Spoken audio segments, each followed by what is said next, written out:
할렐루야!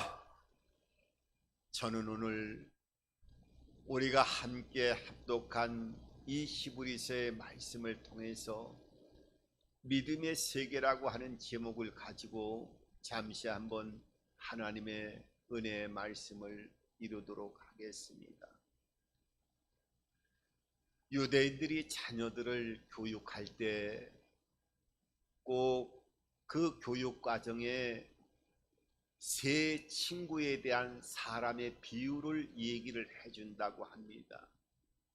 그러니까 사람은 세 종류가 있는데 먼저 어떤 종류가 있느냐 하면 어떤 사람은 질병과 같은 존재가 있고 또 어떤 사람은 치료약과 같은 존재가 있고 또 어떤 사람은 우리가 일상적으로 먹는 밥과 같은 사람으로 분리되어진다고 아이들에게 편한 마음으로 가르쳐 준다고 합니다.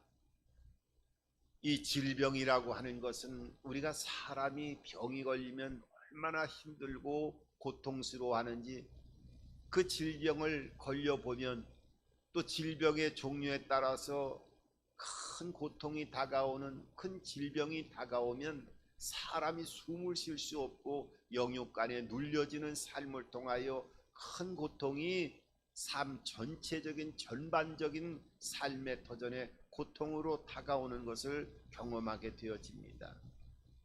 그러니까 질병과 같은 사람은 옆에 가까이 있어서는 안 될 사람을 얘기하는 것이지요. 멀리 하라는 것입니다. 가까이 할수록 나중에 고통이 다가오기 때문에 질병과 같은 사람은 필연적으로 있을 수밖에 없지만은 구별해서 그런 사람들과는 경계를 하고 멀리 해야 된다고 아이에게 가르치는 겁니다. 그리고 두 번째 사람은 치료약과 같은 사람.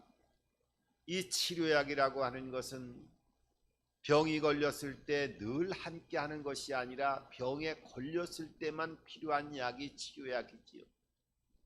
그러니까 우리의 삶 가운데 매일매일 함께 하지는 않지만은 꼭 알아두어야 될 그런 사람들이 있다는 겁니다. 그래서 삶을 살아가다가 필요할 때 또 서로 도움을 받고 서로 관계를 유지해야 될 그런 사람들. 그러니까 삶을 살아가면서 필연적으로 꼭 알아두어야 될 그런 사람들을 분류할 때 아이들에게 그렇게 가르친다고 합니다. 그리고 밥과 같은 사람은 우리가 잘 아는 대로 밥은 먹지 않으면 살 수가 없지요. 또 밥은 사람에게 힘을 주고 새로운 그 영양을 공급해서 삶의 현장에서 새로운 리듬을 가지고 건강하게 또 활동적으로 모든 영역의 활성화를 이루어 나가는 것이 우리가 먹는 밥이지요. 우리의 주변에는 이런 밥과 같은 매일 먹는 사람들은 반드시 우리의 주변에 함께 벗으로 친구로 두어서 날마다 새로운 힘을 얻고 서로 함께 공유하면서 세상을 이겨나가는 삶을 살아갈 때 밥과 같은 친구는 반드시 옆에 함께 동행하는 삶을 살아야 될 것을 아이들에게 가르친다고 합니다. 어떻게 보면 그 의미가 오늘 이 시간 우리의 삶 가운데에도 동일하게 적용이 되지 않는가 하는 생각을 해보게 됩니다. 더불어서 하나님의 말씀은 하나님을 가까이 하는 자가 더 큰 은혜와 복의 통로로 그 삶을 여유 있게 은혜롭게 복된 생애를 살아갈 수 있다라고 하는 것을 전반적으로 셀 수 없이 하나님의 말씀 성경을 통해서 말씀하고 있습니다. 그래서 시편 73편 28절에는 하나님을 가까이 하는 것이 복이 된다라고 선포하고 계셔요.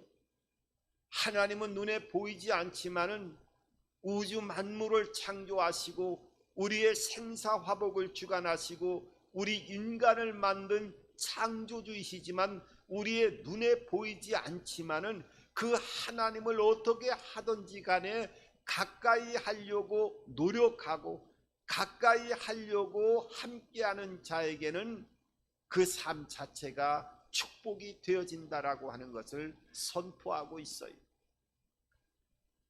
우리가 하나님과 가까이 하는 것이 복이 되어지는 그 하나님의 말씀을 우리가 가슴에 담고 신앙의 길을 걸어가면서도 복이 된다고 하는 것은 알고 그 은혜와 은총의 길이 되어진다고 하는 것은 셀 수 없이 하나님의 사건과 또 인도하시는 모든 길을 통하여 우리 하나님 자녀들에게 밝혀주고 있지만은 삶의 현장에서 여러 괴리감이 다가오게 되어질 때에는 하나님을 가까이 하는 것이 진정한 복이 되어지는 것인가 하는 것을 느끼지 못하고 세상의 환경의 눌림 속에서 방황하고 배회하는 우리 하나님의 자녀들의 삶의 모습도 많이 발견하게 되어집니다.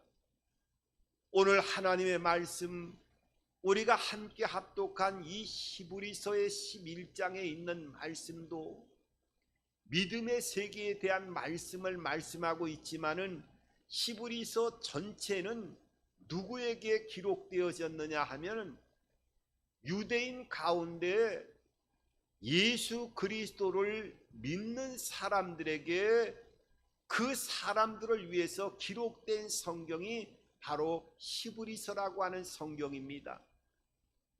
그러니까 예수님 당시에 예수님을 십자가에 못 박게 했던 사람들이 유대인들인데 그 유대인 가운데에서도 예수 그리스도를 믿는다고 하는 것은 그 당시에 엄청난 위험을 감수해야 하면서 예수를 믿는 유대인들, 그러니까 환경적으로 얼마나 곤고하고 어려움 가운데 처하게 되어져 있는 것인가 하는 것을 그때 시대적인 배경을 보게 되어지면 유대인 자체들도 엄청난 핍박과 고난이 다가왔던 그 역사적인 흔적들을 보게 되어지는 겁니다. 그러니까 사도행전에 보면 아굴라와 브리스길라를 통해서 성경에서 성경으로 증거하는 것을 보면 그 당시에 이 히브리서가 기록되어질 때 보면은 유대인들이 로마의 핍박을 받아가지고 로마 시내에서는 다 추방이 되어졌어요. 그러니까 그 당시에 몇만 명 정도가 넘는 유대인들이 너희들은 이제 이 로마 땅에서 살 수가 없다 해서 로마 자체에서 다 유대인들은 쫓겨나게 되어졌고 있던 재산까지 다 몰수가 되어지고 빼앗긴 상태가 되어졌습니다. 그것뿐만 아니라 로마의 모든 유대인들이 다 그 로마에 거할 수 없도록 추방령이 내려졌을 뿐만 아니라 AD 70년에는 그 로마 디도 장군이 예루살렘을 점령해서 온 성전을 다 파괴하고 이스라엘을 유대인들을 멸망시키는 역사적인 흔적을 보게 되어집니다. 그러니까 유대인들은 로마에서 추방되어졌을 뿐만 아니라 AD 70년에는 이스라엘 땅이 완전히 멸망하게 되어지고 예수님이 말씀하신 대로 너희는 돌 위에 돌 하나도 남지 않는다라고 하는 예수님이 말씀하신 것처럼 성전 자체도 완전히 무너지게 되어졌고 나중에는 그 성전의 서쪽 벽밖에 하나밖에 남지 않았는데 유대인들이 추방되어지고 이스라엘의 멸망이 이루어지고 성전의 성벽들과 성전 자체가 다 괴멸되어졌을 때 이스라엘 백성들은 예루살렘 땅에 이스라엘 땅 자체도 들어올 수 없게 되어졌어요.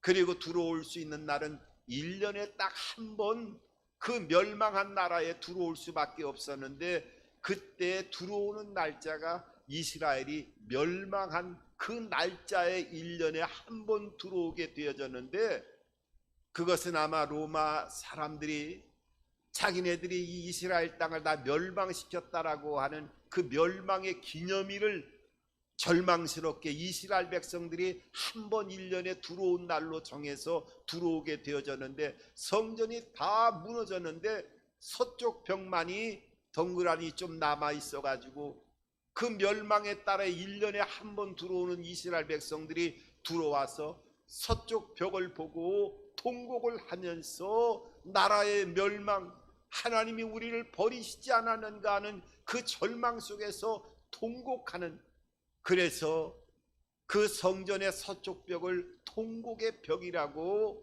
사람들이 얘기를 합니다. 그러니까 유대인들도 그 당시에 그런 절망적인 상황에서 그 유대인 자체에서도 고통이었지만 그 안에서 또 개종을 해가지고 십자가에 못 박는 사람들이 유대인이었는데, 그 유대인들 안에서 예수 그리스도를 믿는다고 하는 것은 얼마나 절망적인 환경적인 고통을 감수해야 되는 것인가 하는 그러한 어려움 속에서, 왜 하나님을 믿으면 가까이 하면 복이 되어지고 축복의 문을 열어가는 역사가 되어져야 될 터인데, 왜 하나님을 믿고 그것도 하나님의 아들인 예수 그리스도를 믿는 자에게 이런 절망적인 나라에 잃고 그 고통 속에서 나라가 멸망하고 그 삶의 터전에서는 자기의 모든 흔적들이 다 없어지게 되어지고 삶의 터전이 사라지는 그 고통 속에서 어려운 고난의 시간들이 지속되어지게 되어질 때, 이 유대인 크리스천들 그 어려움 속에서 과연 하나님에 대한 믿음이 어떤 것인가, 믿음 생활을 유지해야 될 것인가 하는 그 괴리감 속에서 마음의 고통이 다가왔을 때, 그 유대인 유대인들 크리스천을 향해서 기록된 성경이 바로 오늘 배경으로 하고 있는 히브리서라고 하는 성경이었어요. 그래서 이 히브리서는 1장과 2절을 통해서 뭐라고 제일 먼저 말씀하고 있느냐 하면, 이 믿음의 세계라고 하는 것은 바라는 것의 실상이요 보이지 않는 것의 증거라고 얘기하는 이 말씀은 우리 믿음 안에서 하나님의 자녀들은 누구나 잘 알고 있는 말씀이에요. 그런데 이 말씀의 진정한 히브리서 11장을 시작할 때 믿음의 본질을 얘기하고 있는 것을 발견하게 됩니다. 그러니까 믿음이라고 하는 것은 바라는 것, 실상, 보이지 않는 것의 증거, 실상이다, 증거다라고 하는 것은 나타난 현상적인 것을 얘기하는 거예요. 그러니까 이 믿음이라고 하는 것은 우리가 눈으로 보이고 손으로 잡히는 것보다도 보이지 않는 것이라고 하는 것을 먼저 믿음의 세계를 통해서 밝혀주고 있어요. 그러니까 믿음은 너희가 눈으로 보이는 세계보다도 그 보이지 않는 이면의 세계를 먼저 살펴보고 그것이 얼마나 중요한 것이 되어진다라고 하는 이 믿음의 본질적인 것을 먼저 알아가야 된다는 거예요. 자, 우리가 사람의 몸을 볼 때에도 우리가 얼굴 모습을 보고 그 사람을 만납니다. 우리가 몸의 피부로 온 몸을 다 덮고 있죠. 우리가 사람이 살아갈 때 얼굴 피부만 중요하고 몸의 피부만 중요합니까? 우리가 사람이 뇌 속에 있는, 피부 속에 있는, 두개골 속에 있는 뇌가 얼마나 중요하다고 하는 것을 우리가 잘 알고 있어요. 하지만 그 뇌가 사람을 덜 바라보고 삶을 살아가지만 두개골 사이에 숨겨져 있는 인체의 가장 중요한 부분이라고 생각되어지는 뇌가 우리의 눈으로 보여집니까? 하지만 이 뇌가 보이지 않지만 얼마나 중요하다고 하는 것을 알 수가 있어요. 우리의 몸에 오장육부에 장기가 있는데 그 장기 중에 하나만 문제가 생겨도 고통 가운데 사람이 숨을 쉴 수 없을 정도로 그 고통을 받게 되어집니다. 그런데 사람이 이 중요한 오장육부에 하나라도 건들면 큰 고통과 아픔이 다가오는데 우리의 눈으로 보여지는 것은 그 오장육부를 덮고 있는 그 피부, 현상적인 것만 우리의 눈으로 볼 수 있는, 눈으로 보여지는 것임을 발견하게 되어집니다. 여러분, 그래서 이 보이지 않는 오장육부보다 더 중요한 게 있는데, 그것이 바로 하나님의 형상대로 우리 인간을 만들었기 때문에 하나님이 눈에 보이지 않지만은 사람의 마음속에 함께 하나님이 동행하고 있는 것인가 아닌 것인가, 눈으로 보이는 현상보다 보이지 않는 것이 얼마나 중요하다고 하는 것을 이 믿음의 본질을 통해서 먼저 말씀하고 있어요. 그러니까 보이지 않는 것이 어마어마하게 중요하다는 거예요.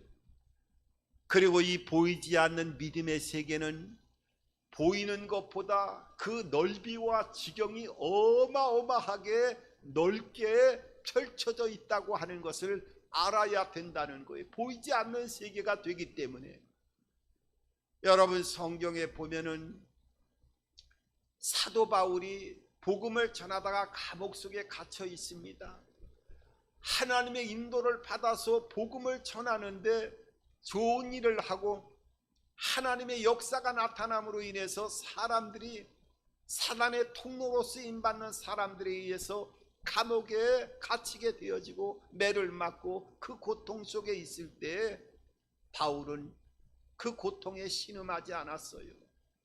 왜냐하면 눈에 보이는 그 감옥 속보다도 눈에 보이지 않지만은 그 감옥 밖에 있는 하늘과 별을 바라볼 수가 있었고, 그 보이지 않는 하늘과 별을 만든 배후의 역사는 하나님을 볼 수 있었기 때문에 그 감옥 속에도 하나님께 찬양하고 하나님의 말씀을 가지고 하나님의 은혜의 시간을 가질 때 그 놀라운 옥토가 움직이고 결박의 끈이 끊어지는 놀라운 초자연적인 역사가 하나님의 은혜 가운데 펼쳐지는 하나님의 손길을 체험하게 되는 것을 발견하게 되어집니다. 여러분, 그것은 보이는 세계보다 믿음이라고 하는 것은 보이지 않는 그 지경이 어마어마하게 넓게 펼쳐진다라고 하는 것을 먼저 알아야 된다는 거예요. 그리고 이 믿음이라고 하는 것은 어떻게 해요? 그 배후에 눈에 보이지 않지만은 하나님이 역사하는 터전이 되어진다라고 하는 것을 믿음의 본질적인 면에서 먼저 이해하고 믿음의 세계로 나아가야 된다고 하는 것을 말씀하고 있어요. 여러분, 배후의 믿음의 세계는 하나님이 역사하신다. 여러분 믿으십니까? 성경에 보게 되면 룻기서라고 하는 성경도 있고 에스더라고 하는 성경도 있는데, 이 룻기와 에스더라고 하는 성경을 자세히 살펴보면 하나님이 등장하지 않아요. 하나님이 나타나지 않는다는 거예요. 이름 정도가 나타나는 게 아니라 그 표현을 통해서 빌려가지고 그 이름이 나타나긴 하지만은 하나님이 직접 말씀하시거나 하나님의 임재가 말씀하신다라고 하는 의미가 룻기서나 에스더에서는 전혀 발견할 수가 없어요. 오히려 이스라엘이 멸망당할 뻔할 때 에스더라고 하는 그 왕후가 이스라엘 백성 나라를 구할 때 그 에스더 같은 경우에는 하나님이 등장하지 않는 것뿐만 아니라 이름조차도 에스더서에는 기록되어 있지 않는 것을 보게 됩니다. 그런데 하나님이 등장하지 않고 이름조차 기록되어져 있는 에스더나 이 룻기서 같은 성경에는 그 배후에 눈에 보이지 않고 그 이름이 나타나 있지 않지만은 하나님이 배후에서 역사하시고 운행하시고 인도하시고 모든 길을 여시고 주관하신다라고 하는 것을 성경을 볼 때마다 배후에 역사하시는 하나님의 숨결을 느끼게 되어지는 거예요. 이 믿음의 세계라는 것은 바로 그런 것이라는 겁니다.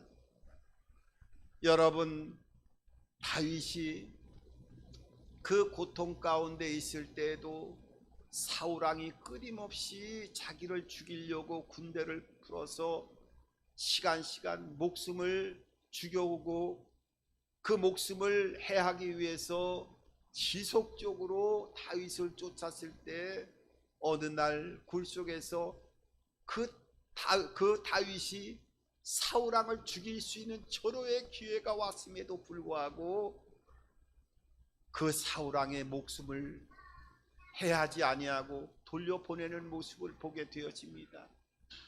자기의 고난과 고통이 이 절호의 기회를 통해서 사울왕을 손만 대면 죽일 수 있는 기회에 죽이면 그 고통이 끝남에도 불구하고 그 사울왕을 돌려보내는 모습을 통해서 배후에 하나님이 역사하시고 하나님이 알아서 다 하시겠다고 하는 그 믿음을 통해서 그 믿음대로 나중에는 하나님이 배후에 역사하시고 그 다윗의 소망과 믿음대로 사울왕이 그 절망적인 상태의 그 마지막 길의 모습이 성경에 기록되어 있는 모습을 보게 되었습니다.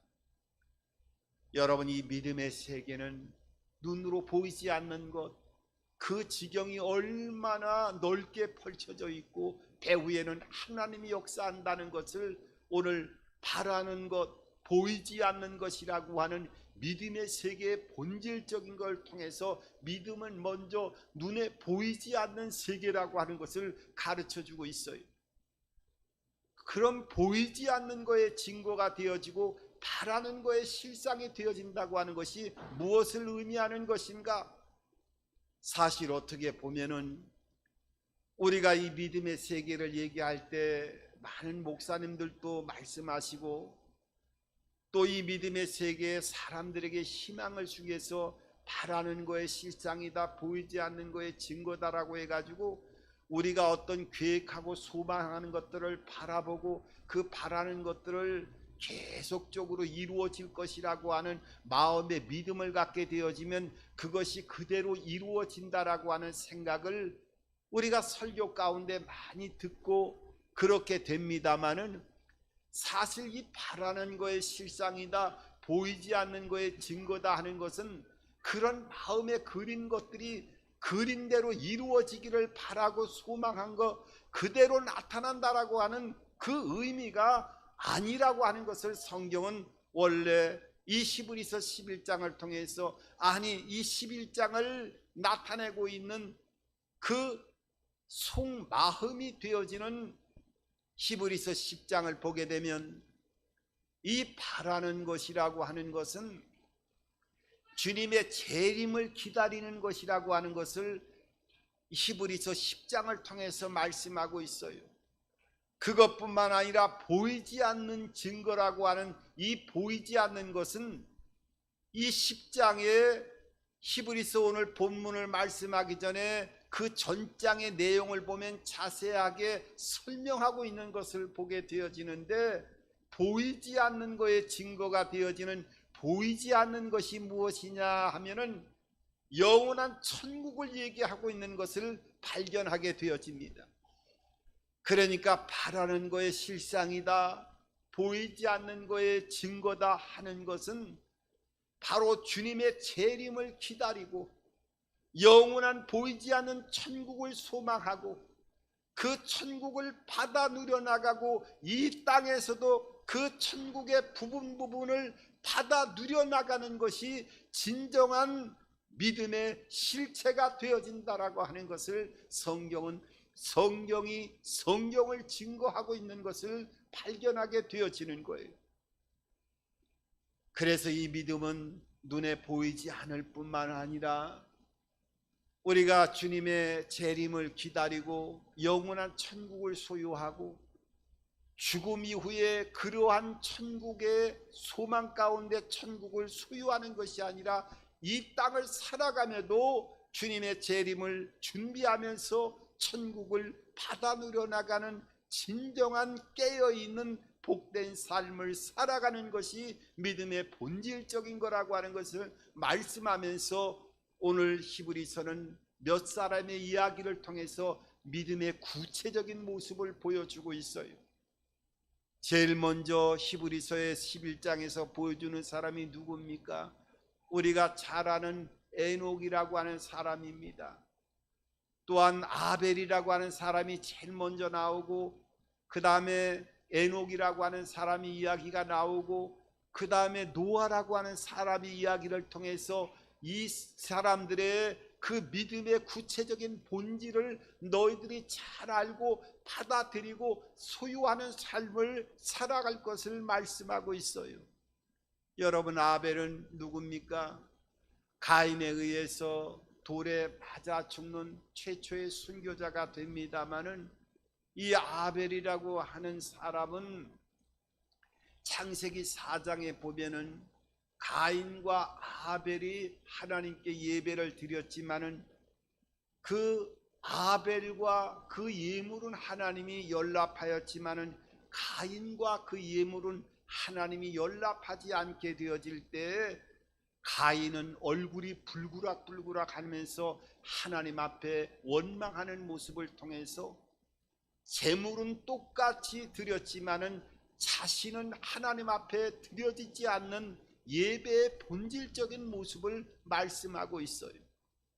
그러니까 예배를 드릴 때, 하나님 앞에 제사를 드릴 때는 예물도 중요하지만은 내 자신이 얼마만큼 하나님 앞에 온전하게 드리는 삶을 살아가는 것인가 하는, 내 자신을 하나님 앞에 온전하게 드려나가는 것이 믿음의 그 구체적인 증거가 되어진다고 말씀하면서, 그 다음에 에녹이라고 하는 사람을 말씀하고 있어요.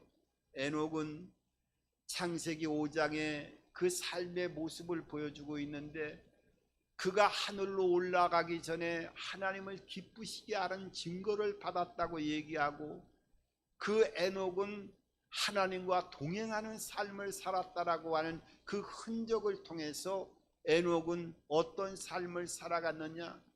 하나님께 기쁘시게 하는 삶을 살아갔는데, 어떻게 해요?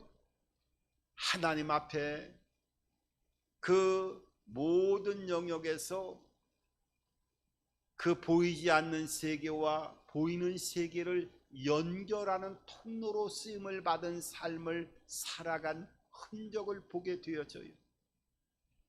하나님을 기쁘시게 하는 자라는 증거를 받았는데 하나님과 동행하는 삶을 살았다는 거예요. 여러분, 하나님과 동행했다는 것이 뭡니까? 보이지 않는 하나님, 보이는 에녹의 삶, 이것은 보이는 세계와 보이지 않는 세계를 연결하고 보여주는 통로로 하나님을 기쁘시게 하는 삶을 살아갔다고 하는 것을 말씀하고 있어요. 그러니까 이 믿음의 본질 중에서 예배를 드릴 때는 내 자신을 눈에 보이지 않지만 하나님 앞에 온전한 믿음으로 내 자신을 하나님 앞에 드리는 관계가 이루어져야 되고, 또한 하나님을 기쁘시게 하는 하나님과 영적인 세계와 보이는 현실의 세계를 연결해서 하나님을 알려주는 삶을 살아가는 이러한 본질적인 모습이 믿음의 세계라고 하는 것을 가르쳐주고 있으면서 노아의 세계를 말씀하고 있어요. 노아는 방주를 지으면서 그 방주를 짓는 기간이 한 7, 80년은 되어진 것 같아요.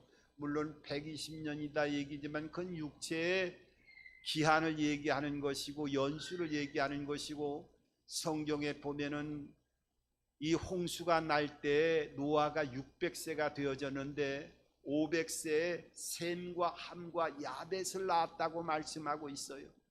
그러니까 홍수가 날 때 셈과 함과 야벳이 자부가 있어갖고 며느리가 있을 정도가 되니까 그 100년에서 최소한 결혼하고 며느리를 얻으려면 2, 30년을 겪어야 되니까 그 100년에서 2, 30년 빼면 최소한 70년, 80년 동안 배를 지었는데 그 배는 인내의 시간이었지요.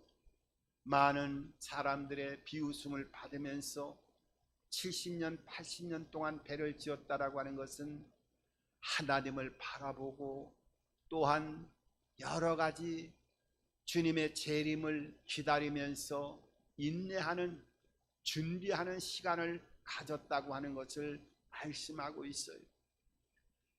여러분, 오늘 우리가 잘 아는 대로 히브리서 11장 6절에 있는 오늘 본문을 배경 안에 있는 중요한 말씀인데, 이 6절은 우리가 잘 아는 대로 이렇게 말씀하고 있지요. 믿음이 없이는 하나님을 기쁘시게 하지 못하는데, 하나님께 나아가는 자는 하나님이 계신 곳과 그를 찾는 자에게 어떻게 해요? 상 주시는 자임을 믿어야 할 거라고 말씀하고 있습니다. 여러분, 상을 주시는데 선물과 상은 다른 거예요. 선물과 상 중에서 어떤 것이 더 중요한 것이라고 여러분 생각합니까? 그것은 선물도 중요하지만 상이 얼마나 중요하다라고 하는 것을 우리가 이 땅을 살아가면서도 경험할 수 있는 것입니다. 우리가 믿음의 세계로 하나님과의 관계를 이루어 나갈 때 눈으로 보이는 선물도 하나님이 여러 형태를 통해서 주어지게 됩니다. 하지만 그것보다 더 중요한 상급을 주시겠다고 기념책과 생명책에 대한 말씀을 통해서 영원한 천국을 소망하는 자에게 이 땅에서도 선물을 통해서 하나님의 천국의 열쇠가 열려진 은혜와 복을 체험할 뿐만 아니라 영원한 생명의 복으로 함께 하시고 역사하시겠다고 하는 것을 이 믿음의 세계를 통해서 하나님의 자녀들에게 말씀하고 있습니다. 여러분, 믿음은 눈으로 보이지 않지만은 천국을 소망하고 주님의 재림을 바라보며 인내하고 준비하며 어려움 속에 있다 할지라도 내 자신을 드리고 하나님과 보이는 세계를 연결하는 통로로 사용되어지면서 하나님의 인도를 받는 삶을 살아가게 되어지면 이 땅에 하나님 주시는 상급과 또 영원한 생명 안에서 주어지는 상급으로 우리의 삶을 보증해 주시고 생명으로 인도해 주시겠다고 약속하고 있습니다. 우리의 삶의 현장에 여러 어려움이 있다 할지라도 이 믿음의 세계로 하나님의 은혜 안에서 생명의 끈을 동여매고 주님의 인도를 받는 삶을 통하여 이 땅의 상급과 영원한 생명의 복으로 채워지는 삶을 살아가기를 주님의 이름으로 축원합니다.